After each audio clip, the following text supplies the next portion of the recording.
आइए, सभी को प्रणाम। पहले गायत्री महामंत्र और गुरु मंत्र करते हैं। भगवान श्री कृष्ण और अर्जुन को याद करते हुए मनोभूमि को तैयार करते हैं। शरीर स्थिर कर लीजिए, नेत्र कोमलता से बंद। ओम भूर्भुवः स्वः तत्सवितुर्वरेण्यं भर्गो देवस्य धीमहि धियो यो नः प्रचोदयात्। ओम गुरुर्ब्रह्मा गुरुर्विष्णु गुरुरेव महेश्वरः गुरु साक्षात् परब्रह्म तस्मै श्री गुरुवे नमः। अखण्डमण्डलाकारं व्याप्तं येन चराचरं तत्पदं दर्शितं येन तस्मै श्री गुरुवे नमः। मातृवत् लालयित्री च पितृवत् मार्गदर्शिका नमोऽस्तु गुरुसत्तायै। श्रद्धा प्रज्ञायुता च या, श्रद्धा प्रज्ञायुता च या। दोनों हथेलियों को आपस में मलिए। प्राप्त हुई मंत्र की ऊर्जा को मुखमंडल पर या हृदय स्थान पर स्पर्श करें।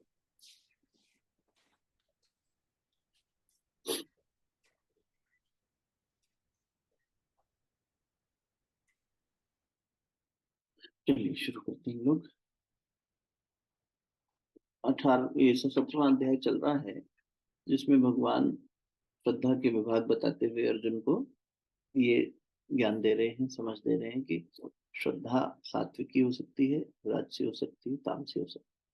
मनुष्य की जैसी वृत्ति होगी वैसी उसकी श्रद्धा होगी। तो मूल में तो फिर यहाँ पर बार बार यही खंडन किया जा रहा है कि राजसी और तामसी को त्याग देना चाहिए, चाहे वो श्रद्धा हो। और फिर उसके बाद में ही भगवान ने उसको दान का महत्व, तप का महत्व, ये सब महत्व बताने शुरू किए। तो अब हम दान का महत्व समझेंगे आज। 3 प्रकार के दान। तप का महत्व हमने पिछली बार देखा था, तो 20वें श्लोक से ले लेते हैं। तो तीनों श्लोक ही पढ़ लेते हैं एक बार, 20, 21, 22 एक साथ। और उसके बाद में ये यज्ञ, तप और दान, ये 3 जब क्रम हमारा कंप्लीट हो जाएगा। और जैसे कि पहले भी आया है, ये हम समझ सकते हैं कि भगवान बार बार यहाँ भी यही खंडन करेंगे कि जब फल प्राप्ति की इच्छा से कुछ किया जाता है तो वो राजसी हो जाता है। जब वो दूसरे के अहित के लिए किया जाता है तो वो तामसी हो जाता है। और जब वो परमात्मा को समर्पित करके किया जाता है शुद्ध मनोभाव से, वो सात्विक हो जाता है। एक बार पढ़ लेते हैं। श्लोक नंबर 20 ले लेंगे नीलम। दातव्यमिति यद्दानं दीयतेनुपकारिणे देशे काले च पात्रे च तद्दानं सात्विकं स्मृतम्।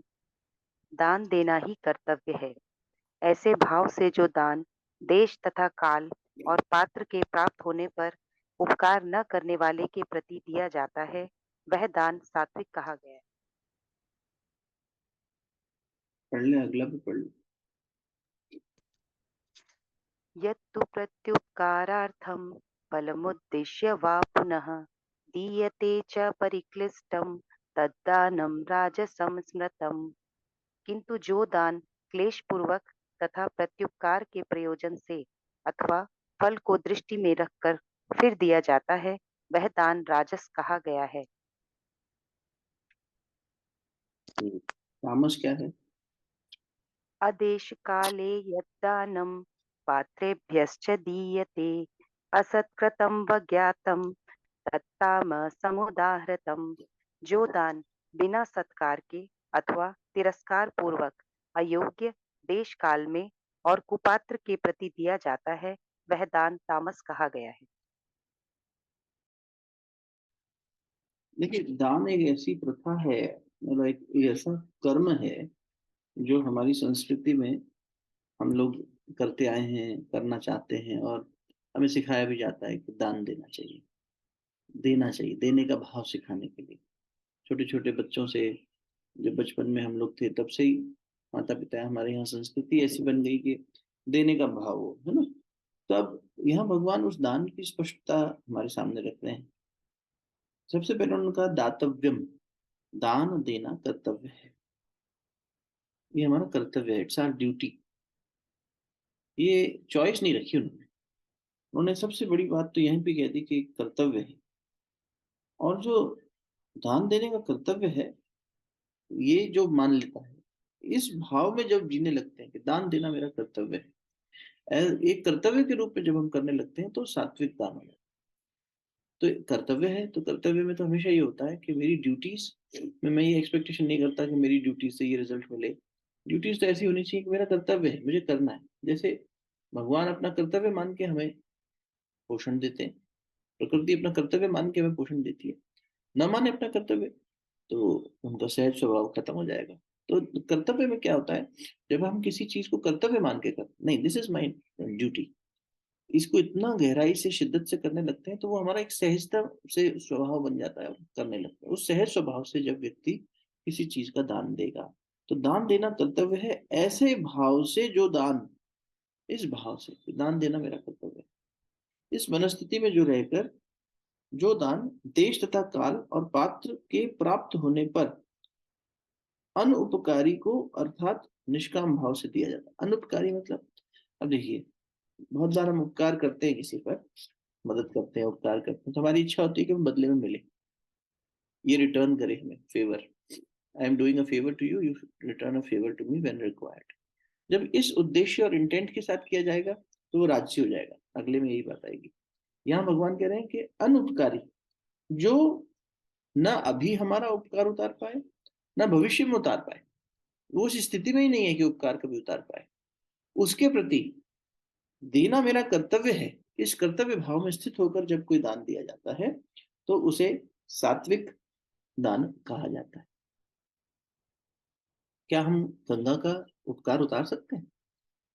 क्या हम ऋषियों का, तपस्वियों का उपकार उतार सकते हैं?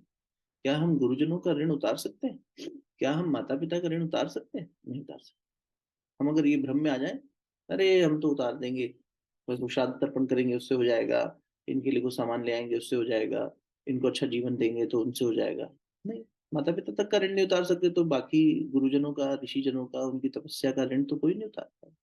प्रकृति के जो ये घटक हैं जो हमें पवित्र कर रहे हैं, बार एक वृक्ष देख लो आप अपने घर में, एक छोटा पौधा देख लो, कोई भी जो हमें वो ऑक्सीजन दे रहा है, तब जाके हमारी कार्बन डाइऑक्साइड ने मिलकर तो सिर्फ नुकसान ही करना है। लेकिन कोई भी अपना उपकार हम पे गिनवाता नहीं। उनका ये मानना है कि देना हमारा कर्तव्य है और उस देने के भाव से वो करते चले जा रहे हैं। एक दूसरा, उन्हें ये पता है कि वापस नहीं उतार पाए, मतलब ये हम लेनदार के रूप में सोचें, माता पिता को पता है कि ये मेरा ऋण कभी नहीं उतार पाएगा, लेकिन फिर भी वो कभी ऋण की बात सोचते ही नहीं कि मैंने तेरे ऊपर कोई उपकार किया है तो मेरा ऋण उतार। मतलब एक बहुत सुंदर वातावरण अगर हो तो, ऐसे भी होते हैं जो बिल्कुल तामसिक राजसिक माहौल होता है। सात्विक क्या होगा, जहाँ माँ, विशेष रूप से माँ, पिता और बाकियों में तो फिर भी हो जाए, और माँ गर्भ में बच्चे को रखती है तो कोई ये इसलिए नहीं रखती है कि ये गर्भ में रख रही हूँ तो ये मेरा उपकार उतारेगा। ये भाव जब बन जाता है तो ये सात्विक हो जाता है जीव, और उस समय दान दिया हुआ एकदम सात्विक हो जाता है।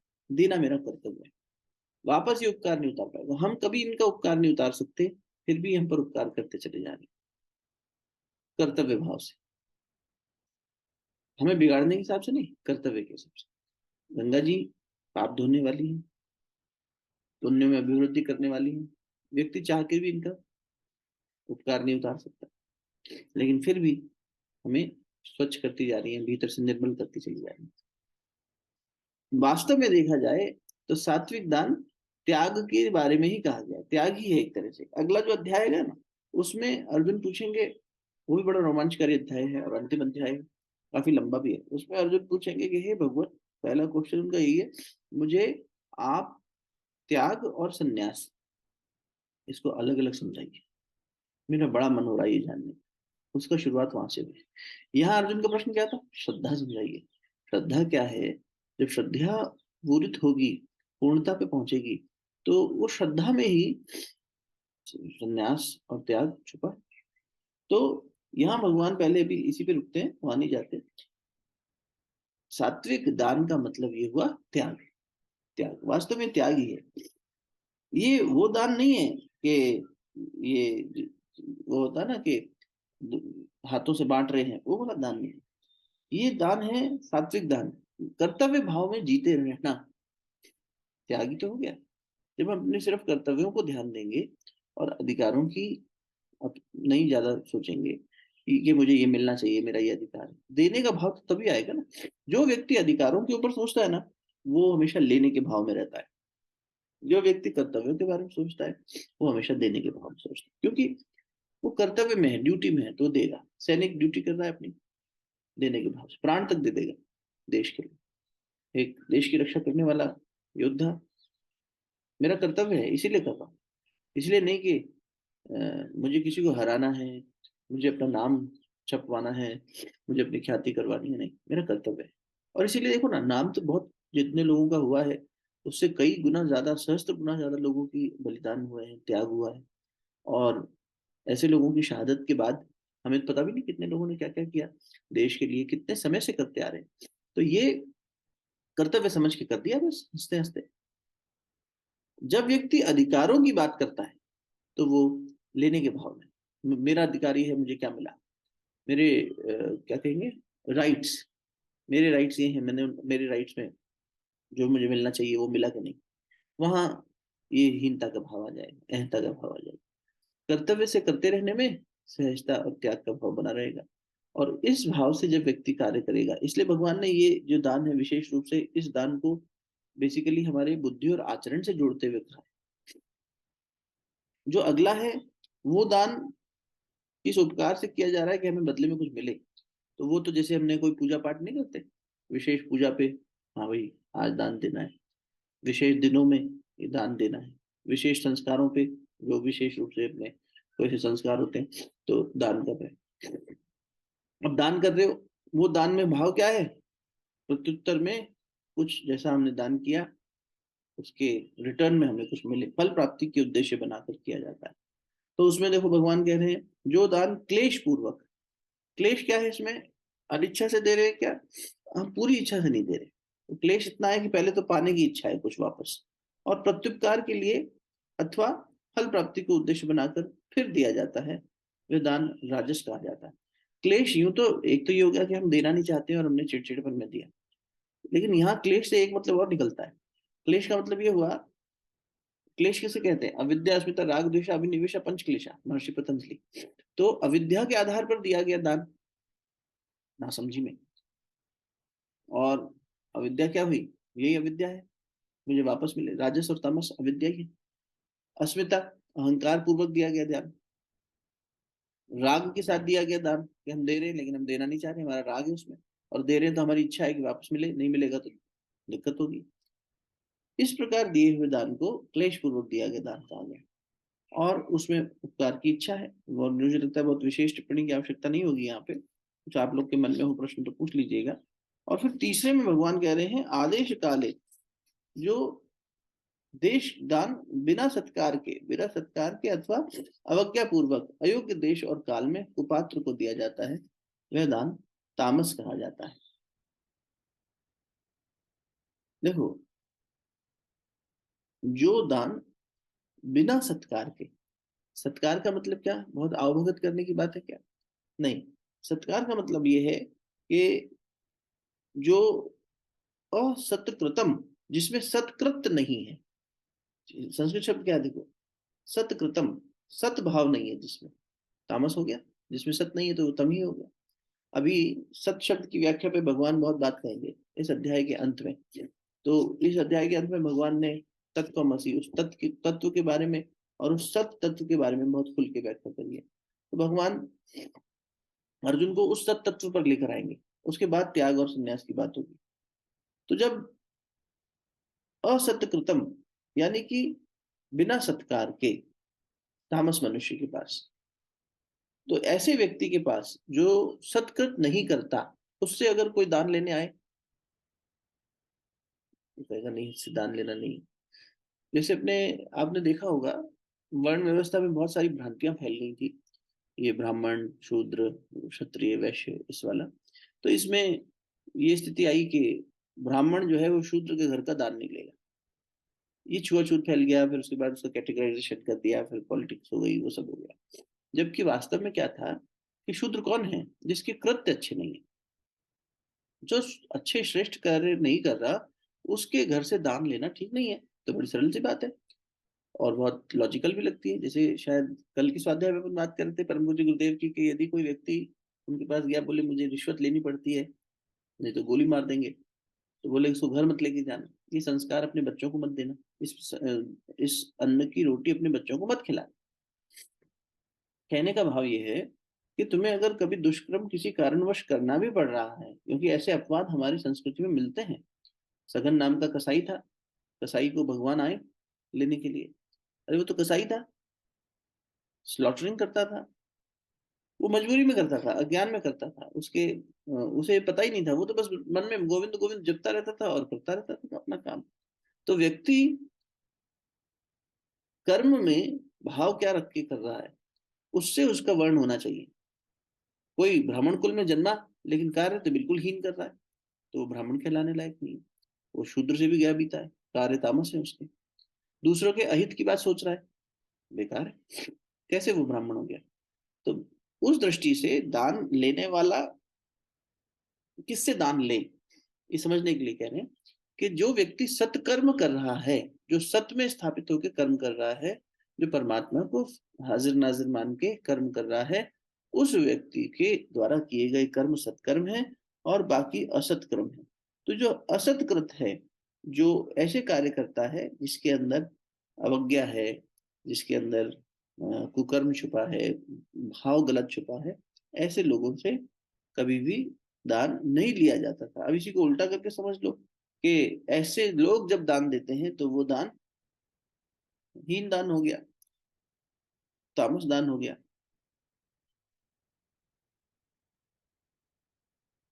फिर हमारे यहाँ दान के ऊपर स्पेसिफिक कब दान देना चाहिए, किसे देना चाहिए, इस पर भी बहुत बात आती है।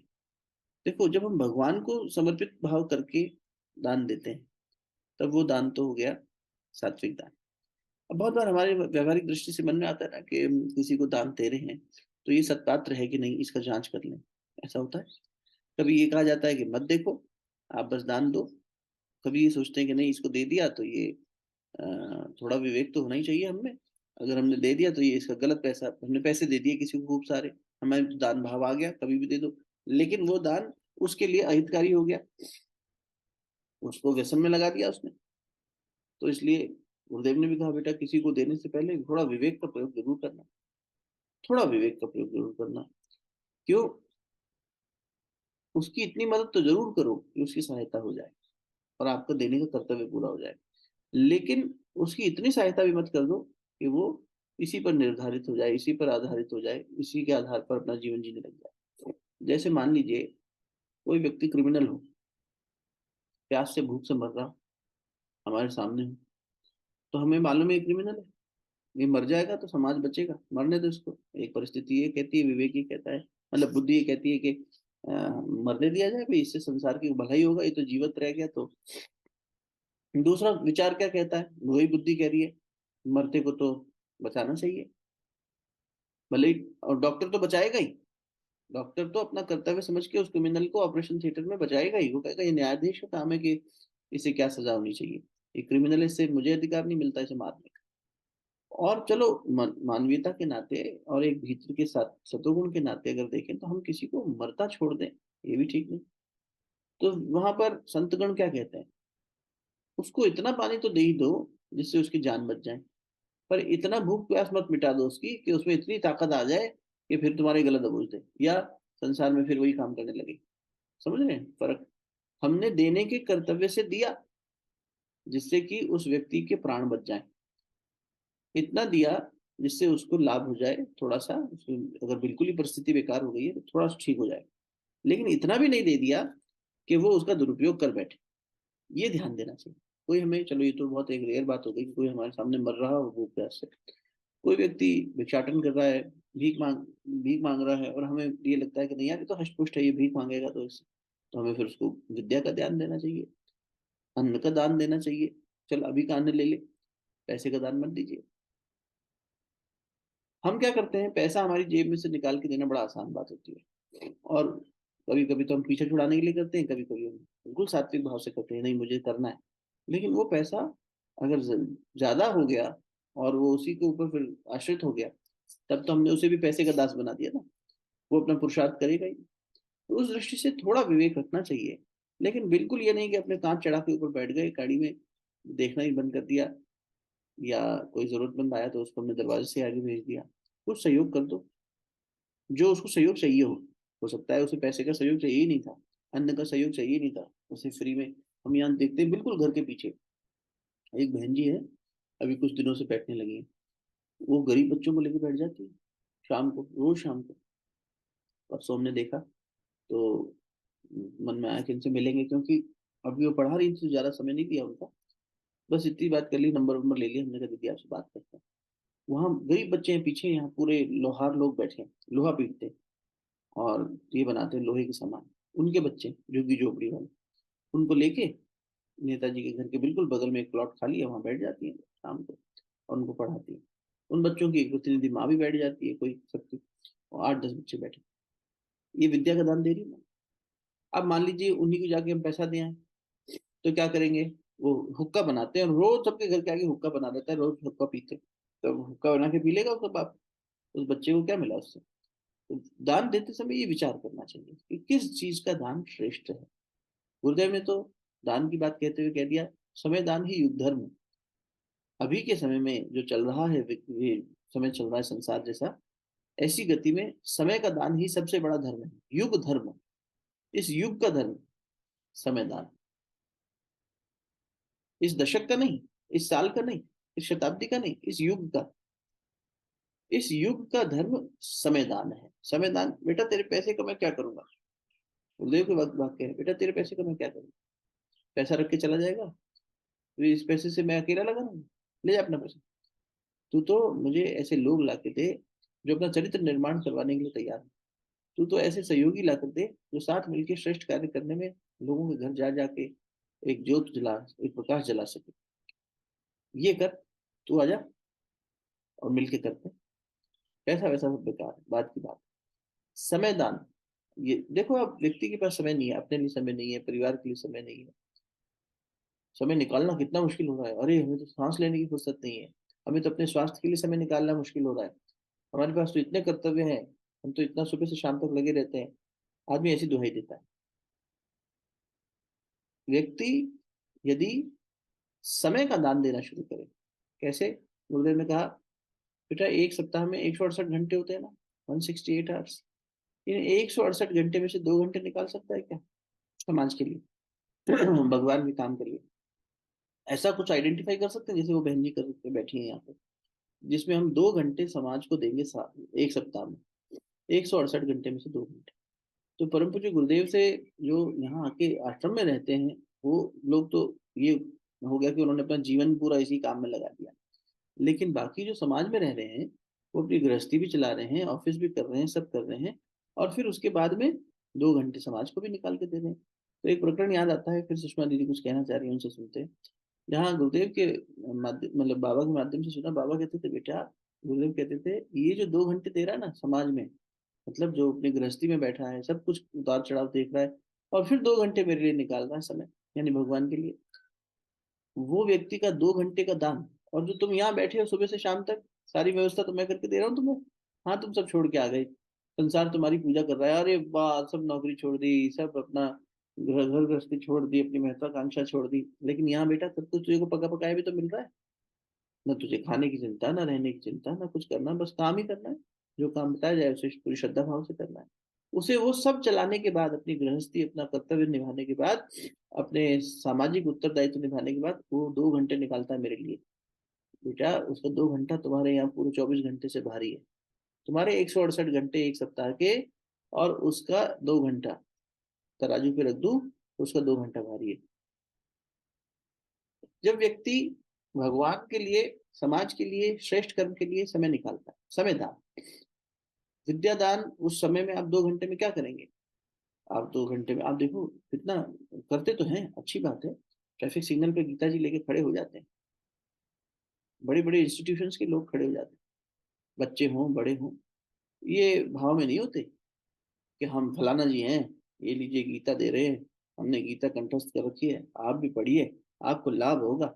नहीं, कुछ नहीं।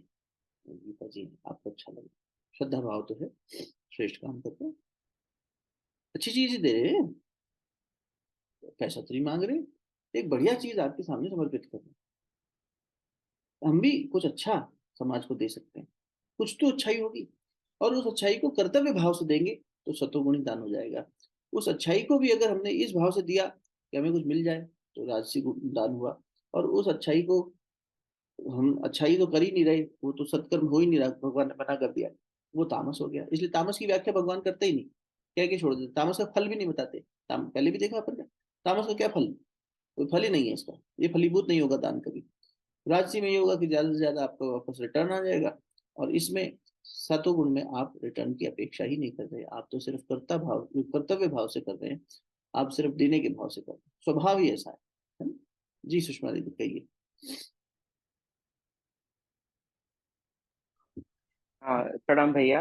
हाँ एक्चुअली मन में एक प्रश्न है अभी, मतलब इट में बी लिटिल अनरिलेटेड, हाँ हाँ। लेकिन आजकल ना बहुत ये यंगर जनरेशन में कंट्रोवर्सी सुनते हैं कि शादी ब्याह में जो कन्यादान का प्रथा होती है, सो तो what is the argument for that? क्योंकि ये मतलब अभी वो भी सब लोग इतने ईगो सेंटर से लेते हैं हम्म, कि कन्यादान, तो कन्या को दान क्यों करना है। So I don't know whether in other parts, but यहाँ वेस्टर्न इंडिया में तो बहुत that discussion keeps on happening. Hmm. So how do you interpret this? आपका क्या, थोड़ा सा I don't know whether आप it क्या is related. आप क्या कहती हैं, ये दान ठीक है कि गलत है? आप उन लोगों नहीं, मेरे से। को तो उसमें कोई आपत्ति नहीं लगती, because I think this the very fact is comes from an ego centre. सो यहाँ जो कन्यादान का भाव है, आई थिंक माता पिता इस तरह से कर रहे हैं कि वी आर आपके सुपुत कर रहे हैं टाइप्स। तो आई डोंट नो, मतलब but I really don't think there is something wrong with it. लेकिन how do you argue with the younger generation on this? Hmm, हाँ तो मेरी फैमिली में ही 2-3 बार हुए where the girls have protested and said we don't want this custom, it is wrong. लेकिन I think it comes from a very very nice thought. तो पता नहीं, मतलब तो हाउ डू यू आर्ग्यू? नहीं नहीं, I represent the same lobby, same generation जो ये ओके। आर्ग्यूमेंट करती है और करती थी। हाँ। मतलब मैं करता था पहले, जब वही है कि उसकी अंडरस्टैंडिंग जब नहीं थी, तब ये लगता था कि दान तो किसी वस्तु का किया जाता है और कन्या तो कोई वस्तु नहीं है, तो वस्तु को दान करने में चलो ठीक है, कोई सामान है हमने दान दे दिया, और कन्या तो बेटी है, सजीव है, अपनी बच्ची है, एक अस्तित्व है, एक इंसान है, उसका दान देना तो कोई समझदारी नहीं लगती। तो ये हमें भी नहीं लगता था कि कन्यादान क्या मतलब है कन्यादान का। लेकिन जब शांति कुंज पहुंचे, विवाह संस्कार समझा, तब समझ में आया कि यहाँ पर दान किसे कहा जा रहा है। और यही वास्तव में जो अपन अभी डिस्कशन कर रहे हैं, वहां पर यही बात है। इसलिए उसे हमें समझना चाहिए कि दान वस्तु का कभी होता ही नहीं है, दान भाव का ही होता है। इसलिए जैसे मान लीजिए आपने किसी को पैसा भी दिया, वो पैसा भी जो भाव से दिया जा रहा है वो दान हो रहा है, पैसा नहीं दान हो रहा। पैसे के पीछे का सद्भाव, उसके हमारे पास मान लीजिए ज्यादा पैसा था और हमने थोड़ा दे भी दिया, तो वो देखने में तो देना दिख रहा है, लेकिन हमें फर्क ही नहीं पड़ा उससे। 100 रुपए में से 1 रुपए किसी ने दान दे दिया, और किसी ने 10 रुपए में से दिया, 5 रुपए में से दिया, 2 रुपए में से दिया, तो भाई उसका दान बड़ा कहलाएगा। तो बड़ा छोटे का मतलब क्या हुआ, दान के पीछे नियत किसकी बड़ी है, भाव किसका ज्यादा शुद्ध है, त्याग का भाव किसी में ज्यादा है। तो दान का मतलब है त्याग। और यहाँ पर कन्या दान मतलब ये है कि हम जो है, ये इतना हमारा अपना, मेरी बेटी, इसको मैं आपको दे रहा हूँ, आप इसका ख्याल रखिए। अब हम ये भी नहीं, त्याग का मतलब कि अभी तो कन्या थी इसको त्याग कर दिया, कहीं वहां भी आर्ग्यूमेंट आ जाता है कि अरे कन्या है तो उसको त्याग क्यों कर दो। त्याग से मतलब अब हम इस पर जो एक अधिकार के भाव से, मेरे माता पिता अपने अधिकार के भाव से भी तो उसको पालन पोषण करते थे और अपने अधिकार इस पर जमाते थे, ये अधिकार हमारे नहीं रहे, ये अधिकार हम आपको हस्तांतरित करते हैं। Now she belongs to you. अच्छा फिर पीछे देखो, अभी अपन रामायण जी में पढ़ रहे थे, एक नारी की जो परिचय है, तुलसीदास जी ने वहां भी परिचय दिया माता जानकी जी का और माता पार्वती जी का।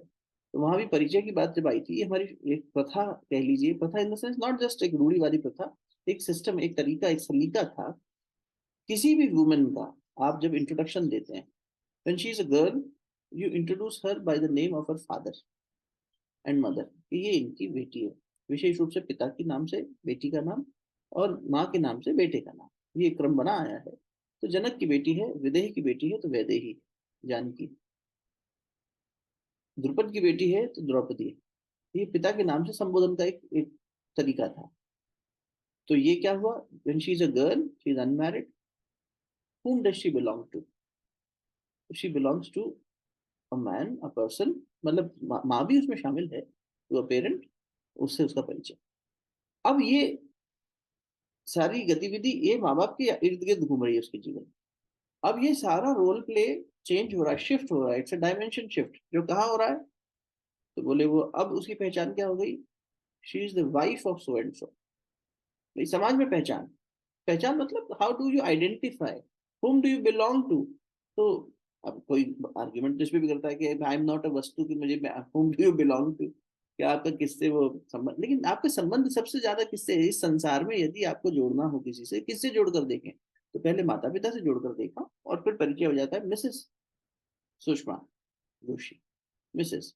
तो अब समझ में आ गया, अच्छा ये इनकी मतलब ये शादीशुदा है और इनका परिचय, इनके टाइटल चेंज हो गया, श्रीमती हो गया। पहले सुश्री था, कुंवारी था, सुकुमारी था। अब क्या हुआ, जैसे ही माँ बने वहां पर फिर शिफ्ट हो गया, हमारे ऋषियों ने वहां भी शिफ्ट दे दिया। बोले तीसरा परिचय होता है जब वो माँ बन जाती है, तो अब उसका परिचय बेटी के रूप में नहीं हो रहा, अब उसका परिचय पत्नी के रूप में नहीं हो रहा कि वो पति की प्रिया है, अब उसका परिचय जननी के रूप में हो रहा। तो फिर पति भी संबोधन कितना सुंदर होता था हमारे घरों में, अरे छोटू की माँ। अब पति भी पत्नी को नाम से नहीं बुला रहा, उससे पहले भी क्या कहता, अजी सुनती हो, नाम से नहीं बुला रहा, पत्नी भी नाम से नहीं बुला रही। इन लोगों से पूछो जो आर्ग्यू कर रहे हैं कि फिर ये नाम से ना बुलाए, कोई अच्छी चीज भी तो फॉलो करे। लेकिन हम तो नाम से बुलाते हैं, पति को भी, पति पत्नी को नाम से बुलाता है, और तो और बच्चे भी माँ बाप को नाम से बुलाते हैं। पूरा परिवार एक दूसरे को नाम से ही संबोधन कर रहा है। रिश्तों की मिठास, रिश्तों का जो एक गहराई थी वो तो वहां पे छूट रही है। तो वहां पे आर्ग्यूमेंट क्यों नहीं करते कि नहीं वी शुड प्रोटेक्ट इट, है उसमें बहस में नहीं पड़ते। मूल बात यह है कि पहचान किससे हो रही है। तो when two shifts are happening in life, when two shifts are happening in life, क्या कि पहले माता पिता से जुड़ाव था, अब वहां से जुड़ाव चेंज होके कहाँ जा रहा है, हस्तांतरण कहाँ हो रहा है, ट्रांसफर ऑफ एक्शन आइटम कहाँ हो रहा है। आप कितना भी अपने माता पिता से प्यार करते हो, जो बेटियां महिलाएं माताएं यहाँ पे हैं अभी सत्संग में, आप क्या कभी ये नहीं कहे अपने घर वालों से, मेरा अब तो घर भी, मेरा पति का घर ही मेरा घर, मेरे बच्चों का घर ही मेरा घर। हम कितना भी प्रसन्न हो, कितना भी कम प्रसन्न हो अपने ससुराल में, लेकिन हम अपने घर किसको कहते हैं, मेरी पहचान क्या है नारी की, मैं अपने शादीशुदा नारी की, ये मेरा पति है, ये मेरे बच्चे, अच्छे बुरे खट्टे मीठे जैसा भी है ये मेरा है। अब माता पिता को भी वो ये कहती है, आप मेरी चिंता मत करो, मैं यहाँ संभाल लूंगी। तो वो खुद को, she also feels that shift happening. It's not just कि एक समाज में अच्छा ठीक है हम यहाँ से उठा के यहाँ बिठा दिया, हमारा ट्रांसफर हो गया तो हमारे को मजबूरी में करना पड़ा, नहीं। वी चूज गृहस्थ life and we move into it. तो when we are moving into, तो वो एक किस्म से एक बहुत अच्छा रिचुअल बनाया। पाणी ग्रहण क्या है, एक का हाथ दूसरे के हाथ में रखते हैं, लड़के का हाथ नीचे होता है, लड़की का हाथ ऊपर होता है, तुम संभाले रखना दोनों मिलके गृहस्थी को। लड़की को हल्दी लगाई जाती है हाथों पे, क्या है उसका रस्म, ये तो अब बॉलीवुड उसको ड्रामेटाइज कर दिया है, सब कुछ तमाशा बना दिया है, बदतमीजी हो गई। नहीं तो क्या था कि अरे भाई देखो, माँ कहती है बच्चे से, बेटी से, तो हल्दी लगाते समय उसके भाई बंधु कहते हैं, उसके घर वाले कहते हैं कि भैया बेटा, ये हल्दी जो है टर्मरिक, ये इम्यून सिस्टम बढ़ाती है, तो एक तो तेरी इम्यूनिटी बनी रहे, अपनी इम्यूनिटी का ख्याल रखना। कौन सी फिजिकल इम्यूनिटी, एक बेटा मेंटल इम्यूनिटी की भी जरूरत पड़ेगी। हाँ कभी ऐसा मौका आ सकता है जब तुझे हमारी याद भी आए, दुखी भी इतना हो जाए, ऐसा परिवार भी हो सकता है कि तू हमें भूल जाए, हम तो यही चाहेंगे, लेकिन फिर भी हर जगह बेटा उतार चढ़ाव आता है। तो अपने शारीरिक और मानसिक इम्यूनिटी को बनाए रखना, अपनी ये प्रतिरोधक क्षमता बनाए रखना, किसी की बात को मन में इतना मत बिठा लेना। ये रस्में थी हमारी विवाह संस्कार में। वर और वधु दोनों जो है जब सप्तपदी करते हैं, यानी वो 7 फूलों की सी लड़ बना दी जाती है, चलिए इसको फिर से, तो उनको समझाया जाता है, एक एक पदी का एक एक मतलब समझाया जाता है। अब हमारी शादी क्या होती है, दिक्कत समझिए, हमारा विवाह संस्कार क्या है कि रात में बैठेंगे, खूब पार्टी होगी, पार्टी खत्म, और मैं जिस समाज के उस क्षेत्र से आता हूँ जहाँ पंजाबियों की शादी तो आपको पता ही है अलग स्टाइल में होती है, खूब खाना पीना पीना पिलाना हो गया, संस्कार के नाम पर, रीति रिवाजों के नाम पर, सत कर्म के नाम पर शून्य, कुछ भी नहीं होता, लिटरली कुछ नहीं होता। जो पंडित आता है वो भी मुंह में पान दबाए बैठा है। और रात को, अच्छा शादी कब करेंगे, बोले सर्दी में करो ताकि कपड़े पहनने में मजा आए, शराब पीने में मजा आए, मस्ती करने में मजा आए, डांस करने में मजा आए। गर्मी में तो डांस करते हैं हमें पसीने छूट जाते हैं, इसलिए शादियों की तिथि तय की जाती है। पंडित जी कोई ठंडक की तय निकाली है, तिथि निकाली है, ये होता है, सच बता रहा हूँ। और फिर उसके नहीं, बाद सही है। डेस्टिनेशन वेडिंग्स हो रही है, ये सब हो रहा है। और उसके बाद में रात में जब आधी से ज्यादा संख्या जाके सो जाएगी घर के रिश्तेदारों की, बाराती और खैराती आके चले जाएंगे, जब सब लौट गए अपने घर खा पी के, पंडाल में एकदम ऐसा देखो तो ऐसा लगता है यहाँ चोरी हुई हो, यहाँ सब ऐसा अभी कुछ डाका डला हो, सब यहाँ पत्तल फेंके हुए हैं, यहाँ वो फेंका हुआ है, सब गंदगी। और एक जगह मंडप सजा हुआ, सब लोग वीडियोग्राफी वहीं कर, वहां बैठ के रात 2 बजे फेरे फोड़े जा रहे हैं सो के, इसलिए कि तारों की छाव में होगा, सुबह 4 बजे विदाई होगी, 5 बजे विदाई। लड़की को नींद आ रही है, लड़के को नींद आ रही है, इनको क्या समझ में आएगा ये गृहस्थ जीवन में क्या करना है? क्या इनका ओरिएंटेशन दिया क्या? संस्कार पद्धति ये थी? कन्यादान पर प्रश्न उठाना अच्छी बात है, क्योंकि सोचने वाले चिंतक विचारक लोग हैं, अच्छी बात सोच रहे हैं, पर ये भी तो सोचें। क्या हम ये कर सकते हैं कि ये सब रात वाला खारिज करो? अब ये खारिज करके कहाँ चले जाते हैं, हम कोर्ट मैरिज करके चुपचाप शादी कर लेंगे, हम डेस्टिनेशन वेडिंग कर लेंगे। अरे जो करना है करो, लेकिन कम से कम ये समझो तो सही कि तुम क्यों एक दूसरे के साथ जुड़ रहे हो, वो समझाने का। और उसके बाद साथ जुड़ने के साथ साथ जब तुम्हारे बीच में कहीं उतार चढ़ाव आएगा तो कैसे, ये अग्नि तुम्हें शक्ति देगी, ये जल तुम्हें शक्ति देगा, ये हम लोग साथ बैठे हैं हम तुम्हें शक्ति देंगे। भाई कोर्ट मैरिज में क्या है, दो गवाह इधर से गए, दो गवाह इधर से गए, शादी हो गई, वो तमाशा भी शुरू हो गया आजकल।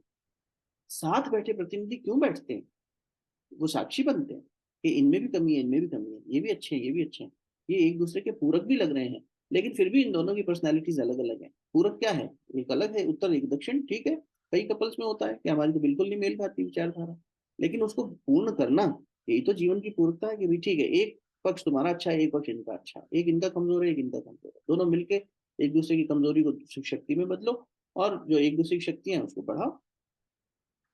ये सारी चीजें हम सिखाते हैं, ये हम साथ बिठा के ओरिएंटेशन करते हैं। हमें है शादी का वेन्यू कितना बड़ा होना चाहिए, शादी कितनी भव्य होनी चाहिए, शादी में कितना खर्चा होना चाहिए, मेरे दोस्तों को क्या मिलना चाहिए, उन रिश्तेदारों को क्या जाना चाहिए, हम ये सारा प्लानिंग करते हैं। लेकिन इन बच्चों को क्या संस्कार मिलना चाहिए, ये बच्चे साथ बैठ के क्या वातावरण में समझे, इन सारी रीति नीतियों को हमने खो दिया। जिसके चलते प्रश्न अच्छा है कि दान की वस्तु तो नहीं है, लेकिन वस्तु का दान किया ही नहीं जा रहा। अब भाव पे आए तो भाई वो भाव क्या है, ये दो लोग आपस में मिल रहे हैं, इसमें हु इज मोर रिस्पॉन्सिबल, तो बोले वैसे तो दोनों ही रिस्पॉन्सिबल है, लेकिन ये जो है ना लड़का, इसकी जिम्मेदारी ज्यादा है। क्यों? भाई हमने अपना किसी कुछ अपना दे रहे हैं आपको, आपको दे रहे हैं, और पहचान भी आप ही से होगी, और ये भी आपसे जुड़ना चाह रही है। ऐसा तो है नहीं कि हम सिर्फ धकेल रहे हैं अपने घर से कि हमारा तो समय आ गया अब तो तुम जाओ कहीं, तुम तुम्हें देख रेख करे, वो भी नहीं हो रहा। हम ये चाह रहे हैं कि एक एक एक ये इंस्टीट्यूशन है फैमिली का, उसमें ये प्रवेश करे, और इसने आपको जीवन साथी चुना है या हम दो परिवारों ने चुना है इसकी सहमति से, तो अब आप लोग साथ रहेंगे, एक घर में रहेंगे, तो आप दोनों का नेम प्लेट पर नाम होगा, ठीक बात है, लेकिन दोनों में से अधिक रिस्पॉन्सिबल कौन है? तो भाई ये लड़का है, क्योंकि इसके ये वर्ण कर रहा है ना। देखो, वर कौन है यहाँ पे जिसका वर्ण किया जाए, तो ये वधु को लेके जा रहा है, और वधु ने इसका वर्ण किया है, तो इसका वर्ण किया, यूं तो उस दृष्टि से वो बड़ी हो गई, स्वयंवर, अपना वर खुद चुनना, स्वयंवर यही तो होता था। तो शर्त रखी ये होना चाहिए, कंडीशन ये फुलफिल करेगा तो मेरा पति। लेकिन once that condition is fulfilled also, मान लेते हैं बहुत ही अच्छा पेयर हो गया, तब भी अब ये किन की पत्नी है ये इनका परिचय हुआ, और फिर ये किन की माँ बनेगी, फिर इनका ये परिचय हो जाएगा। तो इस दृष्टि से देखें अगर, तो यहाँ दान का मतलब सिर्फ ये है कि हम अपनी कर्तव्य को, जो हमने अब तक पूरी तरीके से हमने निभाया, अब आपको भी कह रहे हैं कि आप मेजरली आप निभाएंगे, हम लोग साथ हैं, सपोर्ट करेंगे। ऐसा नहीं है कि हमारा काम खत्म, हम माता पिता मुंह मोड़ नहीं, क्योंकि ये भी बहुत रूढ़िवादिता आ गई है ना, इस वजह से हम यंगस्टर्स के मन में ये प्रश्न आता है कि अब तो तू बस अपने ससुराल की है, तेरे लिए मायके के दरवाजे बंद, अब तो तू हमें भूल ही जा। ये तो बिल्कुल ही अविद्या वाली बात हो गई। एक समझदार परिवार की बात कर रहे हैं, इसलिए इन बातों को मुझे लगता नहीं है कि विषय में लाना चाहिए, कि जहाँ पे ये कह दिया जाता है कि हम तो तुम्हारे लिए मर गए, तुम्हारे दरवाजे बंद हो गए, तुम वहीं रहो, जो सुख दुख है वहीं है तुम्हारा। ये तो पीछा छुड़ाने वाली बात हो गई। माता पिता हैं, लेकिन क्योंकि एक तो आयु ही अब ले जाएगी हमें आगे, मृत्यु के निकट जा रहे हैं, तो कौन देख रेख करेगा एक दूसरे की? आप दोनों करेंगे। उस दृष्टि से आपकी पहचान अब आपका पति है, वो भी इस बात को स्वीकारती है, फिर उसकी पहचान बदल जाती है, वो माँ बन जाती है। तो इस तरह से मुझे लगता है ये दान नहीं है, ये एक सत्कर्म है। और हाँ, क्योंकि दान की व्याख्या ही नहीं समझ में आई और कन्या को वस्तु के रूप में देखने लग गए, तो वो कन्यादान कन्यादान वैसा भी होने लगा। वरना तो ये भी कहा जाता है कि कन्यादान जो व्यक्ति करता है उसको बहुत पुण्य मिलता है। तो इस दान से पुण्य मिलने मतलब क्या है? अब ये पुण्य तो राजसी दान हो गया। ये दान करो, पुण्य कमाओ। तुम तो अपना पुण्य कमा रहे हो, हमारा दान कर रहे हो, ये कौन सी समझदारी है भाई? हम कोई वस्तु तो है नहीं। तो उस विचारधारा से, उस मनस्थिति से प्रश्न उठता है। प्रश्न अपनी जगह अच्छा है, सुंदर है, विचार करना चाहिए, लेकिन उसके पीछे पहले दान के महत्व को समझना चाहिए, और उसके साथ साथ बाकी इस पूरे संस्कार पद्धति के महत्व को भी समझना चाहिए। जब व्यक्ति इस पर प्रकाश डालता है तब समझ में आता है उसको कि अरे ये तो बहुत सुंदर एक प्रक्रिया है। इस नॉलेज की अनुपस्थिति में ये प्रश्न उठना जायज है, कोई गलत नहीं है। इनको गलत नहीं कह सकते कि अरे तुम कैसी प्रश्न कर रहे हो, आर्ग्यू कर रहे हो। ये तो एक, अगर आर्ग्यूमेंट की दृष्टि से भी किया गया हो तो भी अच्छी जिज्ञासा है कि दान क्या होता है, कन्या को क्यों दान के रूप में रखा गया, क्या कन्या वस्तु है? नहीं, वस्तु तो नहीं है। तो फिर, और फिर अगर आप उस दृष्टि से देख लो, तात्विक दृष्टि से, वेदांत दृष्टि से, तो वस्तु सिर्फ परमात्मा है, बाकी सब तो अवस्तु है। हम सब अवस्तु ही तो है, सब सब जड़ है। जो भीतर की चेतना है वही जा रही है। तो वस्तु का दान किया जा रहा है, भीतर की चेतना हमारे ही अंश से प्रकट हुई, ये जगदम्बा, ये बच्ची, ये बड़ी हुई, अब ये किसी के घर की शोभा बनने जा रही है, उसके घर की जिम्मेदारी उठाने जा रही है, और वहां वाले लोग इसकी जिम्मेदारी लेंगे, सब मिलके एक नया परिवार बनाएंगे, एक नया इंस्टीट्यूशन शुरू होगा। और ये इंस्टीट्यूशन जो हम तक था, अब हम बूढ़ा बूढ़ी हो गए, ठीक है, ये नया। तो इससे क्या हुआ? एक बहुत अच्छा वैल्यूज का ट्रांसफर हुआ। जो हमने सीखा सिखाया वो आगे गया। अब हमने अगर अगर पुण्य कर्म किए होंगे या अच्छे विचार से, सुसंस्कार से बच्चे को बड़ा किया होगा, तो वो बच्ची वही संस्कार लेके तो जा रही है दूसरे घर में। और वो संस्कार, दूसरा जो घर था उसमें धीरे धीरे सब मिलके एक नई प्रणाली शुरू हुई। This is such a beautiful knowledge transfer happening. ये वैल्यूज का, नॉलेज का, रीति रिवाजों का, कि हमारी माँ के घर में तो ये होता था, ये हम ससुराल में होता है, चलो ये सीखते। और अगर यहाँ पे बात बन गई, प्रेम जहाँ पर अच्छा होगा वहां तो हाँ यार बेटा तू भी कर, तुझे को जो पसंद है वो भी करके देख। दोनों ने मिलकर एक नया कुछ डिजाइन किया ना, पूरा मॉड्यूल ही नया हो गया। तो इस तरह से हमारे यहाँ बहुत डाइवर्सिटी भी आती थी, और यूनिटी इन डाइवर्सिटी का बहुत बढ़िया एक फैमिली इंस्टीट्यूशन होता था कि हाँ, सबके शौक अलग हैं, सबके मिजाज अलग हैं, सबके संस्कार अलग हैं, फिर भी सुंदर एक साथ किया जा सकता है मिला के सबको। और उतार चढ़ाव जब आएंगे मिल के साथ, सब साथ साथ में चलेंगे उसमें, एक परिवार के रूप में। उसमें विशेष रूप से पति पत्नी, इनका जो अंडरस्टैंडिंग है वही सबसे इम्पोर्टेंट है। तो इसीलिए उसकी पहचान उसके पति से है। यूं तो उसके सास ससुर भी उसके घर वाले हैं, सब कुछ है, ये माता पिता भी अभी भी उससे जुड़े हुए हैं, लेकिन सबसे ज्यादा out of all this relationships, एक मैरिड लेडी के जीवन में सबसे पहला और प्राथमिक जिम्मेदारी वो किसे मानती है, और सबसे पहला एसोसिएशन किसे मानती है? अपने पति को। और वो मानना उसका एक भीतर से सहजता से आता है। ऐसा नहीं है कि ये समाज ने रीति बना दी, समाज ने कोई रीति नहीं बनाई। तो नारी ने खुद चयन किया है, वर्ण किया है, स्वयंवर किया है, चाहे वैसे किया हो परिवार ने, लेकिन उसने माना है कि हाँ ठीक है। और उसके बाद में वो उससे जुड़ रही है, और वो कह रही है अब मेरा परिवार, मेरा जीवन, मेरा अस्तित्व ये इस सेंटर पॉइंट के इर्द गिर्द घूम रहा है। इसके माता पिता, इसके रिश्तेदार, मेरे माता पिता सब, लेकिन पहले ये, तो पहले ये, तो इसलिए कह दिया कहीं पति परमेश्वर। अब कोई कहे पति परमेश्वर है तो पत्नी क्यों नहीं है? वहां भी बहस हो जाती है ना। तो सही है। ये क्या है कि ये अधूरा देख के विचार करने वाली बात। पूरा देखने को लगता है कि वास्तव में परमेश्वर किसे कह रहे हैं? जो मेरे लिए परम है, सबसे इंपॉर्टेंट होना दूसरी तरफ से भी चाहिए, और होता भी है। इसलिए ये भी कहा गया कि यत्र पूज्यते नारी, जहाँ देवी नारी का पूजन होता है वहां देवता रमनते। बिल्कुल, ये भी कहा गया। ऐसा थोड़ी है कि इस डायमेंशन में ये बात हो रही थी तो यहाँ ये पक्ष रखा गया, वहां ये भी कहा गया कि नारी भी पूजनीय है। कभी ऐसा नहीं कहा गया कि नारी सिर्फ शोभा की वस्तु है, और सजावट करके उसे बाजार ले जाओ कि हाँ देखो हमारे घर इतनी सुंदर नारी है, ऐसा तो कभी नहीं हुआ। करने वाले वो भी करते हैं, क्षमा करिएगा। गुरुदेव ने कहा, जमाना देखो, पहले लोग, बहुत कड़वी बात और गंदी बात कहने जा रहा हूँ, पहले लोग शौक और मनोरंजन के लिए नाचने वाली आती थी, उनके ऊपर पैसे उड़ाते थे। मैं जिस वही पंजाबी फैमिली की बात कर रहा हूँ, हमारे घरों में सड़क से बारात जाती है, घर की बहन बेटियां नाचती हैं और घर के बुजुर्ग उनके ऊपर पैसा उड़ाते हैं। ये तो हमने तमाशा कर रखा है। वो भी तो हमारे घर की बेटी है जो नाच रही है, शादी हो गई हो या शादी किसी के घर में जाएगी करके, हम बारात लेके जा रहे हैं और नाच रहे हैं और अपनी बहन बेटियों में पैसा उड़ा रहे हैं। और इसको हम फैशन कहते हैं, इसको हम समझदारी कहते हैं, इसको हम कहते हैं वाह ये तो बड़ा रिवाज है, सब पे पैसे वारना, ओहो नजर उतारना, सड़कों पे खड़े होके, ये रिवाज सही है, ये स्वीकार है। और वहां इतनी सुंदर बात, इतनी सुंदर गरिमापूर्ण चीज को हम कह रहे हैं कि इसमें क्योंकि दान शब्द लग गया, कन्या शब्द लग गया, इसमें ये लग गया तो हम नहीं करेंगे। सोचने की बात।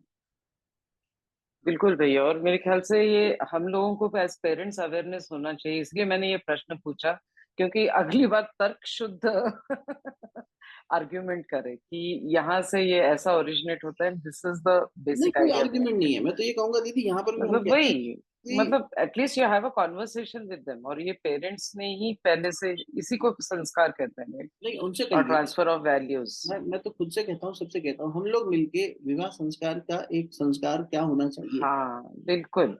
नहीं हम तय करते हैं। चलो छोड़ दो, ऋषियों से हम परमिशन लेके ये कहते हैं कि हे ऋषिजन आपने जो बनाया है वो आपका, हम अपनी बुद्धि से सोच कर देखते हैं कि क्या होना चाहिए।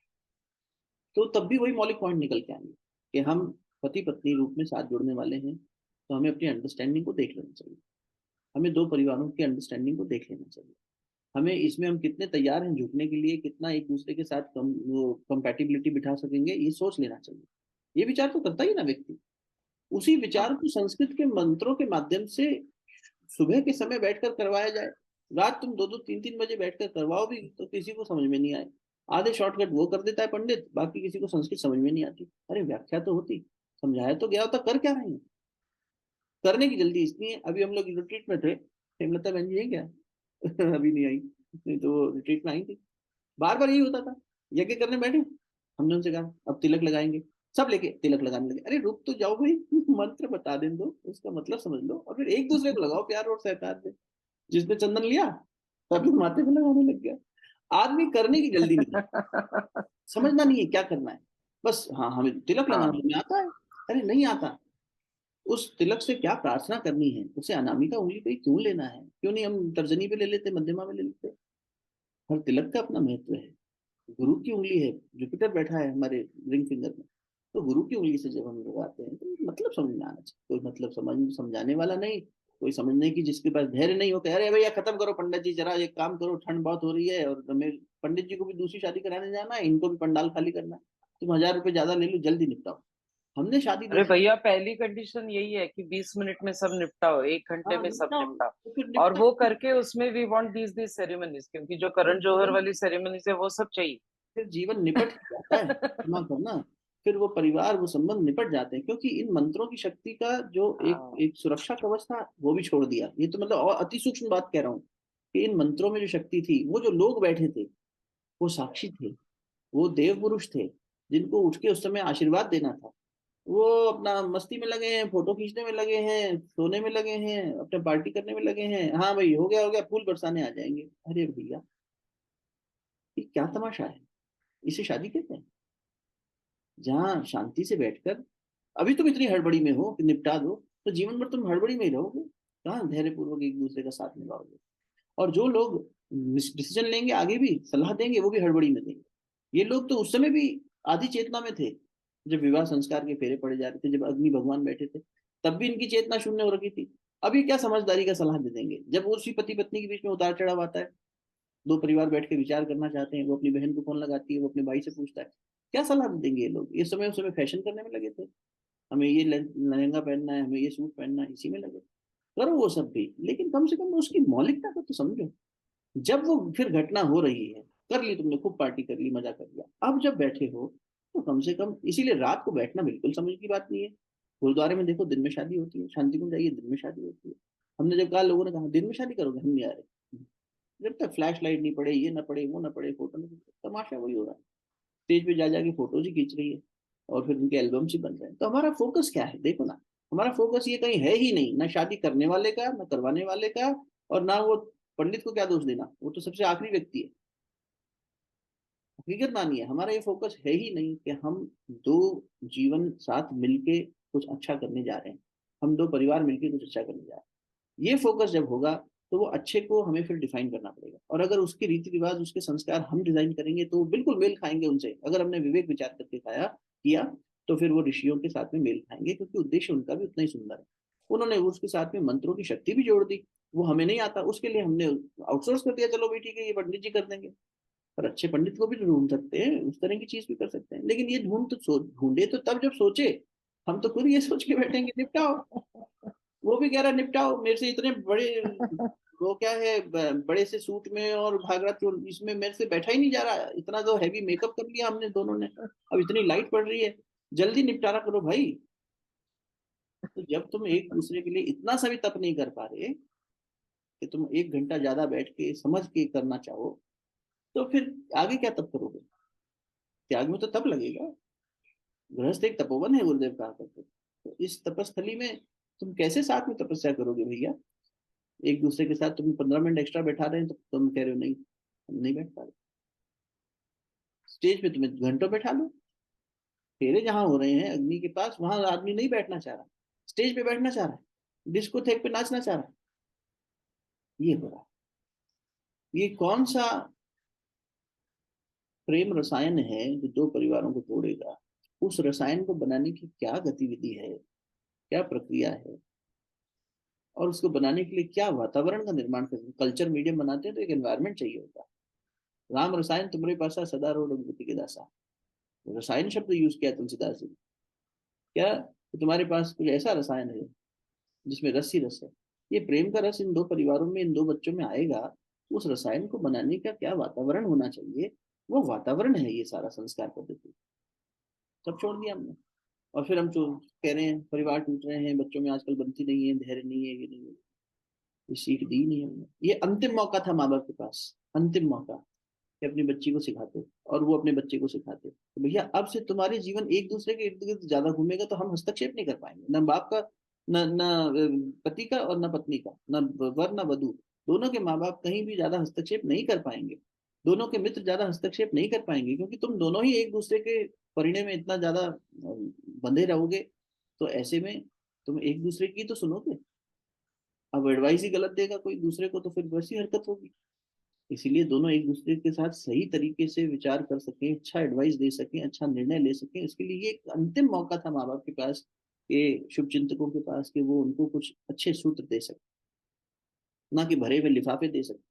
अरे अच्छा कोई आशीर्वाद देते, अच्छा कोई सूत्र समझाते, बेटा हमारे जीवन में ये कष्ट था, इस तरह से समझ गया बेटा, इस तरह की तकलीफ आती है ऐसे समझ जाती है बेटा, यहाँ ये वाला वैल्यू चाहिए, यहाँ जो है थोड़ा अपना भय दूर रखना, यहाँ पर अपना क्रोध शांत रखना, यहाँ पर अपना मन शांत, ये सूत्र देते थे पहले के लोग। इसीलिए सारे रिश्तेदारों के पास जाके पैर छुए जाते थे, और वो बताते थे बुजुर्ग लोग, बेटा मेरा कान में धीरे से बोल देते थे, विशेष रूप से बिटिया के, क्योंकि वो ज्यादा नए वातावरण में जा रही है, उसको ज्यादा तालमेल बिठाना, तो वो उसके पक्ष। और वर वाले उसको बताते थे कि देख तेरी जिम्मेदारी है कि कोई आ रहा है सब कुछ छोड़ के, तो इस तरह से ध्यान देना, हमसे कभी भूल हो तो भी हमें भी धीरे से समझा देना। वो अपने बेटे को समझाते। पर अब ना हमारे में वो समझ है, ना हम बच्चों को समझाना चाहते, ना हमें धैर्य है। ये सारा काम तो उस अग्नि के चारों तरफ ही नहीं करना है, ये पूरी प्रक्रिया हुआ करती थी, मिलने मिलाने से लेके अंत तक। छोड़ दी, खैर विषय कहीं और चला गया, लेकिन जरूरी था, अच्छा प्रश्न था। तो मेरी समझ तो ये कहती है। हाँ जी, राम राम, बोल रहा हूँ बेटा।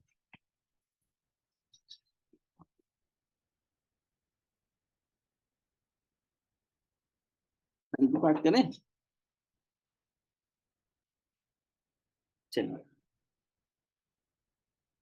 पर हैविंग सेड ऑल दैट, हम इसके ऊपर कुछ करें, मिलके करें, ऐसा भी मन में भाव उठता है। तो आप में से जो बुद्धिजीवी लोग इस पे अपना अनुभव रखते हो और कुछ करने के समय और क्षमता हो, तो आइए साथ मिलकर कुछ ऐसा बनाते हैं जिसमें हम लोगों को ये विचार प्रस्तुत करें। हाँ जी, हाँ सब अच्छे सपने आए, बहुत अच्छे सपने आए। आपको अच्छे सपने आए? अच्छा चलो ठीक है पूछ रही है आपको अच्छे सपने आए रात को। तो कुछ ऐसा किया जा सकता है, साथ मिलके हम लोग करें, कुछ ऐसा डिजाइन करें। ये इसी यही संविधान है, गुरुदेव जी कह रहे थे संविधान, अच्छे कार्य के लिए समय निकालना। जरूरी नहीं संविधान का मतलब है कहीं आप जाके किसी को कुछ दे के जाएंगे, देने जाएंगे। आप अपने घर में बैठ के सृजनात्मक बहुत सारे काम कर सकते हो, और ये एक अच्छा सृजनशील काम हो सकता है जिससे सबका भला हो सकता है। कि हम नए बच्चों को जो शादी करेंगे, कर रहे हैं, उनको एक ओरिएंटेशन देना चाहें अगर, कि विवाह क्या होता है, वीडियो बना के डाल दो ना, एक कंटेंट बनाते हैं बैठ के, लोग देखेंगे, समझेंगे, किसी का तो भला होगा। जितनी हमारी क्षमता होगी उतना वो पहुंच जाएगा, जितना दैवी सहयोग मिलेगा उतना आगे बढ़ जाएगा। डिजाइन कर सकते हैं कि संस्कार पद्धतियों के ऊपर, विवाह संस्कार, जन्मदिन संस्कार, इस तरह से बहुत सारी चीजें। हाँ रेणु दीदी, बहुत सारी हाँ जी। चीजें। हाँ। भैया मैं एक क्रिश्चियन स्कूल में अच्छा पढ़ाई जी। हूँ और जी। पढ़ी भी हूँ। हाँ हाँ। मुझे उनकी एक चीज बहुत अच्छी लगती है जी। कि वो जब लड़का और लड़की ने एक दूसरे को पसंद कर लिया, परिवारों ने हाँ कर दी, जी। तो चर्च में अनाउंस कर देते हैं जी। कि so and so is planning to get married to this one. जी। और उसमें वो 1 महीना या शायद 2 महीना का समय देते हैं कि कहीं से भी सोसाइटी में लड़की के बारे में कोई गलत बात पता चले या लड़के के बारे में पता चले तो शादी ना की जाए। हम्म। और दूसरा, जब ये टाइम भी निकल गया और आपने तय कर लिया अब शादी करनी है, तो लड़की को भी और लड़के को भी चर्च में 3-4 दिन के लिए रहना सोना सब वहीं पे ही होगा। और हम्म। वहां पर समझाया जाता है, जो भी प्रीस्ट होते हैं, what is marriage hmm. And how to go on with this and what are the problems which will come initially, hmm. And when they come you come to us, we will solve. तो ये trend हमारे हिंदुओं में कहीं पे भी मुझे देखने को नहीं मिलता है। हम्म। तो और वहां पे फिर ये शादी होने के बाद भी होती हैं दिक्कतें उनके अंदर, पर एक प्रीस्ट जिसको कि दोनों सुनते हैं, लड़का लड़की, तो ये प्रॉब्लम्स उनकी सॉल्व होके I am seeing they are carrying on with the thing, and बच्चे भी पैदा कर रहे हैं। जबकि हमारे बच्चे, मेरे बच्चे दोनों मैरिजेबल, अच्छी एज हो चुकी है, शादी ही नहीं करना चाहते और बोलते बच्चा तो बिल्कुल ही नहीं करेंगे। ना ठीक तो है ये हाँ जी, तो, तो ये डरते हैं, मतलब ये कि मम्मी फिर लड़ाई वड़ाई हो जाती है, डिवोर्स हो जाते हैं, हमें नहीं ये सब पंगों में पड़ना है। हाँ तो उनका तो डर भी तो उस अनुभव से आ रहा है ना, चाहे तो गृहस्थ जीवन में जाने को लेकर हो डर, और चाहे माँ बाप बनने का जो एक भय होता है कि हम पूरी तरह से दायित्व निर्वहन कर पाएंगे कि नहीं, हम बच्चे को जीवन में ले आए तो इसके प्रति हमारी रिस्पॉन्सिबिलिटी। तो मुझे लगता है कि मैं तो अदरवाइज सोचता हूँ थोड़ा सा, कि बच्चा तो जीवन में लाना ही तब चाहिए जब खुद की मानसिक परिपक्वता इतनी हो जाए और आपसी तालमेल इतना हो जाए। बहुत बार तो ये होता है, पति पत्नी की बन नहीं रही तो बच्चा इसलिए जन्म दे दो, इसलिए संतान को ले आओ जीवन में कि इससे आपस के अंदर, चलो तेरा वो ध्यान नहीं रखता है तो तू कम से कम बच्चे में लगी रहेगी, तेरा मन लगा रहे। ये तो बहुत ही, देखो ऐसे ऐसे रीजन हम लोग सोच लेते हैं। और इस बच्चे का डर शादी न करने का या माँ बाप न बनने का, कहीं ना कहीं तो फैमिली इंस्टीट्यूशन से ही आ रहा है ना, कि भाई आसपास देख रहा है, रिश्तों को बिखरते देख रहा है। फिर उसी इंस्टीट्यूशन की बात जो अपन अभी कर रहे थे, कहाँ लोग साथ मिलकर रह पा रहे हैं ठीक से, कलेश हो रहा है। तो ये बुद्धिजीवी बच्चे हैं और बिल्कुल सही हैं, वो कहेंगे मुझे नहीं करनी शादी। भाई अगर शादी का ये स्वरूप हो जाता है, अगर संबंध का ये स्वरूप हो जाता है, तो ये स्वरूप तो मुझे नहीं अच्छा लग रहा। तो मुझे क्षमा करें, मैं इसमें खुद को नहीं ढालना चाहूंगा। नहीं इसलिए करो क्योंकि शादी तो समाज में एक जरूरी है। कोई जरूरी नहीं, क्या जरूरी है शादी करना? कहीं भी नहीं लिखा गया कि शादी बहुत जरूरी है, गृहस्थ जीवन में जाना ही जाना है, लड़की हो तो करना ही पड़ेगा। ये सब हमने अपने तमाशे बना रखे हैं। मैं ऐसी ऐसी बहनों को हम जानते हैं, 3 3 बेटियां हैं हमारे, अपने सत्संग ग्रुप में हैं, वो लाइव नहीं आती, यूएस में रहती हैं। बहन जी हमारी वेलमा जी, वो नहीं की, विवाह नहीं किया, माता पिता के देख रेख में तीनों बहनों ने किया, बैठे हैं, करेंगे हम अपने बच्चों को, अपने माता पिता को सेवा करेंगे। ऐसे ऐसे त्यागपूर्ण लोग भी हैं। तो ऐसा कोई नहीं है कि शादी करना जरूरी है या शादी करके संतान उत्पन्न करना जरूरी है। गुरुदेव का लिखा हुआ भविष्यवाणी है, आने वाले समय में बच्चे संतान उत्पन्न करने से मना कर देंगे, लिख दिया, साफ लिख दिया उन्होंने, मना कर देंगे।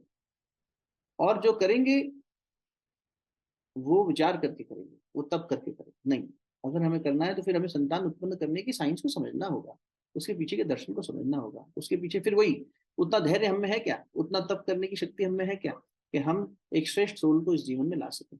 आप 3 दिन की बात कर रही हैं, 3 4 दिन आपने बताया कि कैथोलिक्स में ऐसा होता है। भारतीय संस्कृति में 3 3 महीने का फेज हुआ करता था। Even well you are deciding to become a parent, उससे पहले 3 महीने पति पत्नी को अलग रखा जाता है। विवाह से पहले भी बच्चे बच्ची तीनों, जो लड़का लड़की जो शादी करेंगे, उनको दोनों को ऐसे वातावरण में रखा जाता है। अब तो इतना सब आ गया है कि एक दूसरे से संवाद हर दिन होता रहता है, हर पल होता रहता है। पहले ये मेक श्योर किया जाता था कि अब ये दोनों दूर रहते थे तो इन दोनों को साथ रखा जाता था। साथ मतलब सिर्फ ऐसा नहीं कि एक साथ रखा जाएगा, इनके शुभचिंतक और ये साथ रहेंगे और समझेंगे। और फिर वही जैसे आपने कहा कि पादरी वहां होता है, यहाँ पर भी परिवार के सदस्य के साथ साथ कोई ऐसा ऋषिजन साथ होता था, गुरुकुल में इनको भेजा जाता था। जन्म देने से मतलब गर्भ धारण करने से पहले गर्भधान संस्कार होता था, गर्भ का शोधन करो, गर्भ को शुद्ध करो, ऐसे कई संस्कार होते थे हमारे। गुरुदेव ने उन संस्कारों में से प्रमुख 16 संस्कारों को निकाल के कि आज के समय में भी ये 16 संस्कार होने ही चाहिए। हम उस संस्कृति के रिप्रेजेंटेटिव हैं अगर समझें अपने मौलिकता को, क्योंकि व्यक्ति अपने मूल्य को ही भूल गया है। अपना मूल्य पहचानो, गुरुदेव कहते थे। क्या मूल्य पता है? सोल के इस जीवन में आने से पहले, शरीर धारण करने से पहले, और सोल के यहाँ से चले जाने के बाद पूरा संस्कार पद्धति थी। संस्कार मैंने मतलब ऐसी सेरेमनीज होती थी, जब वो सोल आई नहीं है माँ के गर्भ में तो उस गर्भ का शोधन हो रहा है, और जब वो सोल शरीर को छोड़ के जाएगी तो उसका श्राद्ध तर्पण भी हो रहा है, अंत्येष्टि भी हो रही है, उसके बाद श्राद्ध भी हो रहा है। चली गई जो, उसका तक आज तक कर रहे हैं पूर्वजों का, और जो नहीं आई उसका भी आज कर सकते हैं बैठ के। पूरा साइकिल है। और दो दो तीन तीन दिन नहीं, 3 3 महीनों का फेज बनाया गया बार बार कि कम से कम 2 से 3 महीने ये अलग अलग रहेंगे पति पत्नी। उसके बाद विचार करेंगे कैसी संतान चाहिए, वैसा तप करेंगे, इनके साथ वैसे शुभचिंतक होंगे, मार्गदर्शक होंगे, और फिर ये दोनों आपस में मिलकर एक संतान को इस जीवन में लाने का क्रम आगे बढ़ाएंगे। हमने अग्नि को साक्षी करके वो विवाह संस्कार कराया है।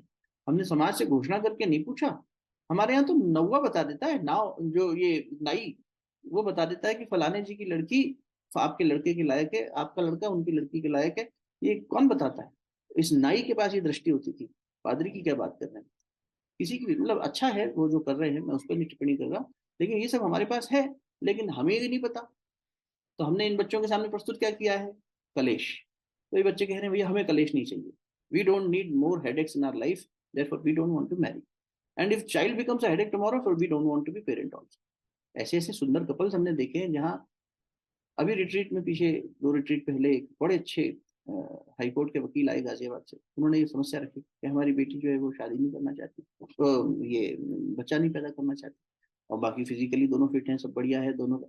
उस बच्ची का एक ही आर्ग्यूमेंट, मेरा पति कह रहा है I will not be able to give you support in terms of time, in terms financial support जो चाहिए ले लो। अरे तुम पहले ही जिम्मेदारी से पीछे हट चुके हो, और तुम ये अपेक्षा कर रहे हो कि सिर्फ मैं अकेले इसको संभालूं, तो मेरी क्षमता कम है।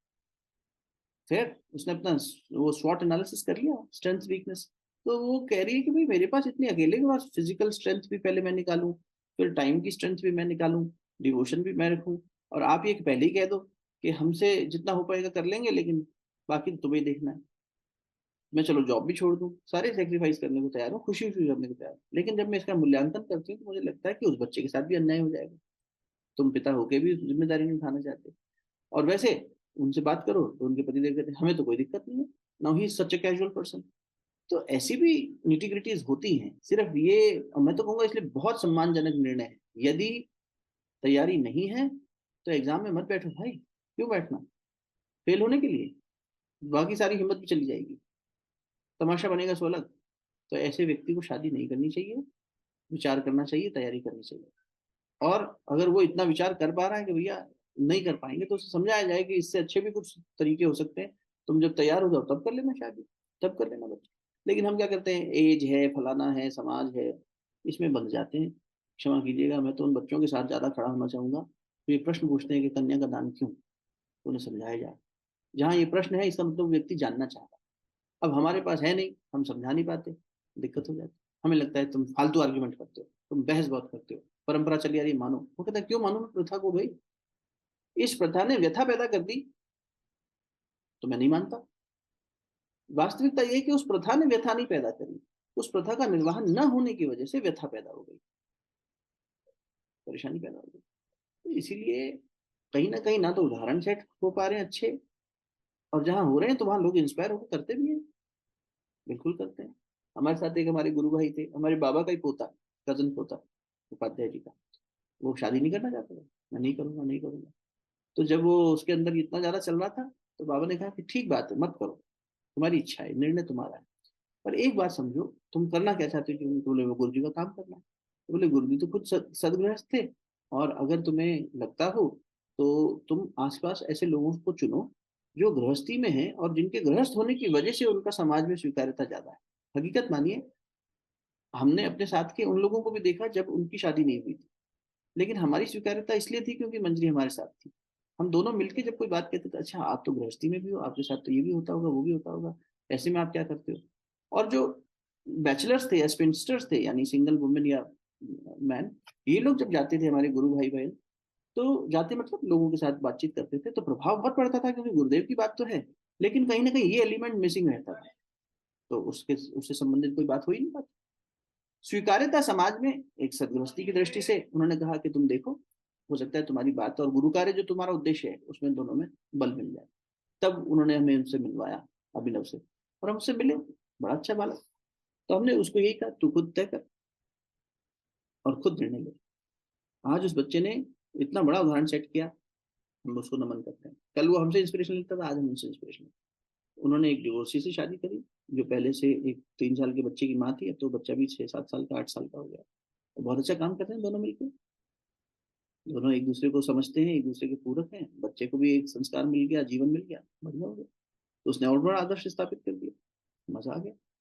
वो बच्चा जो शादी नहीं करना चाह रहा था, उसने अपने विकास किया मानसिकता का, अपने विवेक का, और उसने ये तय किया कि हाँ, मेरे जीवन के उद्देश्य में एक जीवन साथी होने से मेरे को पूर्णता मिलेगी। और लेकिन पूर्णता में मैं ऐसा नहीं कि बस सौंदर्य देखूं, मैं परिस्थिति देखूंगा। तो उसने परिस्थिति देखी, ये इनका डिवोर्स हो गया है, ठीक, तो उसने शर्त रखी कि मैं या तो किसी विडोर से या किसी डिवोर्सी से शादी करना चाहता हूँ। सबने स्वीकारा, ये परिवार की मूल्य था। बड़ा अच्छा सोचा, शाबाश, ये तो बड़ा मेहनत का काम है। ये विचार करने के लिए पूरे परिवार में एक रूपता आनी थी, तो उसको लाने वाले कुछ होने चाहिए थे ना लोग। हमारे घर में तो सब 4 लोग हैं, 4 कोनों में भाग रहे हैं, फिर हम उनको चारों को साथ लेके आ रहे हैं और फिर कह रहे हैं शादी कर लो, बच्चा पैदा कर लो।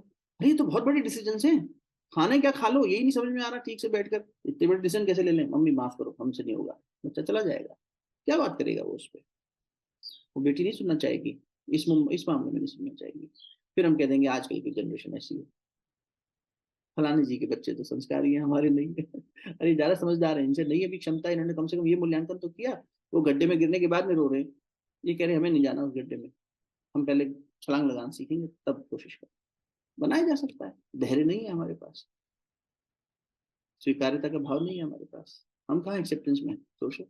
तो परिवर्तन सिर्फ उन बच्चों की विचारधारा में नहीं लाना है, परिवर्तन परिवार की श्रृंखला में लाना है, परिवर्तन हमें अपने अपने विचार में लाना है। हम क्या बुद्धि से विचार कर रहे हैं, सोचना पड़ेगा। हम भी तो कहीं ना कहीं उसी समाज का रिप्रेजेंटेटिव बन के इनके सामने खड़े हो जाते हैं और कहते हैं कि देखो समाज क्या कह रहा है, देखो तुम्हारी उम्र क्या हो गई, देखो विज्ञान क्या कह रहा है। अरे सब बेकार की बात है, जो फोड़पना कर रहे हैं उनको हम फॉलो कर रहे हैं, उनको हम आदर्श बता रहे हैं। इसलिए पूरा आमूल चूल परिवर्तन करना होगा, तब फिर गुरुजन ही आए। फिर तो महाभारत तो होनी पड़ेगी भैया, ये बड़ी महाभारत, इसे भीतर करना ही पड़ेगा। हमें भी अपने गलत को, अपने अशिव को मारना ही पड़ेगा। हम सोचे नहीं, हम अनुभवी हैं, माता पिता हैं, हमने ज्यादा देखा है, होंगे हम अनुभवी, लेकिन तब भी इनके प्रश्न गलत नहीं है, इनकी जिज्ञासा गलत नहीं है, और जहां से वो उठ रही है वो हमारे लिए एक तमाचा, एक संदेश है। तो देखो आपने इसको नहीं संभाला, इसलिए आज हम डर रहे हैं। हमें नहीं समझाया आपने कभी, आपको नहीं समझाया आपके बुजुर्गों ने, पीछे से कहीं गड़बड़ हो गई, ये नॉलेज ट्रांसफर नहीं हुआ, श्रृंखला गड़बड़ा गई, चलो अब ठीक कर लेते हैं आधार, कर लेते हैं। वही तो मैंने अभी निवेदन किया। हम कौन सा अपनी बात कह रहे हैं, गुरुदेव की पढ़ी हुई बात कह रहे हैं, ऋषि जनों की बात हम समझने की कोशिश कर रहे हैं, लेकिन है उपलब्ध, इन ग्रंथों में उपलब्ध है, इन संतों की वाणी में उपलब्ध है, इन गुरुजनों की तपस्या में उपलब्ध है। हम कम से कम जुड़े तो सही, उसके लिए हमारे पास समय नहीं है। भैया हम तो घर गृहस्थी में इतना समय नहीं मिलता, तो ठीक है, फिर ऐसे ही चल रहा है, रोते गाते हंसते खेलते नहीं चल।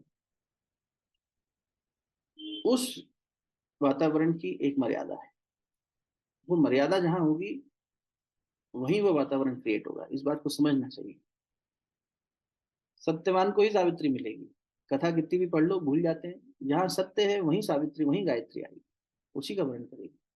राजा विश्वरथ को कामधेनु गाय नहीं मिलेगी, वो कोशिश कर रहा है, नहीं ले जा पा रहा, वशिष्ठ कह रहे आप ले जाओ, तभी तो उन्होंने कहा मैं तो अपने क्षत्रिय बल से इस गाय को नहीं हिला पाया, तो कौन सा बल है मुझे भी सिखाओ। बोले तपोबल, पहले आप तपस्या करिए और प्रार्थना करिए, जब इनकी इच्छा होगी अपने आप आ जाएंगे, आपकी तपस्या से प्रसन्न हो जाएंगे, अपने आप आ जाएंगे। हमारी तपस्या से प्रसन्न होकर अभी हमारे आश्रम में आप तपस्या कर लेंगे, आपके पास पहुंच जाएंगे, तब विश्वामित्र बनने लगे। ये ट्रांसफॉर्मेशन की जर्नी के लिए हम तैयार हैं क्या? सत्संग करना अच्छा लगता है, बात सुननी और कहनी अच्छी लगती है, जब करना होता है तो हम सब पीछे हो जाते हैं, क्षमा करना। तो ये सब विचार करना चाहिए हमें। ये विचार करने के बाद में ये संस्कार बने। इन संस्कारों को तब जब देखते हैं उस लाइट में, उस ज्ञान के साथ में, तब समझ में आता है कि ये तो करने लायक है और ऐसे ही होना चाहिए और गहरे भाव से होना चाहिए, है ना? फिर बात बहुत लंबी चली गई। बस ये है निवेदन कि अगर इसमें कुछ पुरुषार्थ करने का मन हो तो अपने विचार रखिएगा, कभी साथ बैठ के कुछ इन संस्कार पद्धतियों को इन यंगस्टर्स के लिए छोटे छोटे तरीके से शुरू किया जा सकता है। ठीक है, भगवान से प्रार्थना कि वो करवाए, फिर हम लोग साथ मिलके, हम चलिए किसी और से करवा ले, लेकिन करवाए। चलिए शांति प्राप्त करें। ओम देव शांति अंतरिक्ष गण शांति पृथ्वी शांतिरापः शांतिरौषधयः शांति वनस्पतयः शान्तिर्विश्वे देवाः शान्तिर्ब्रह्म शान्तिः सर्वगं शान्तिः शान्तिरेव शान्तिः सा मा शान्तिरेधि। ओम शान्तिः शान्तिः शान्तिः सर्वारिष्ट सुशान्तिर्भवतु। ओम नमोऽस्तु सहस्रमूर्तये सहस्रपादाक्षशिरोर्भावे सहस्रनाम्ने पुरुषाय शाश्वते सहस्रकोटियुगधारिणे। दोनों हाथ एक आपस में मलिए। प्राप्त हुई देवता को मुखमंडल पर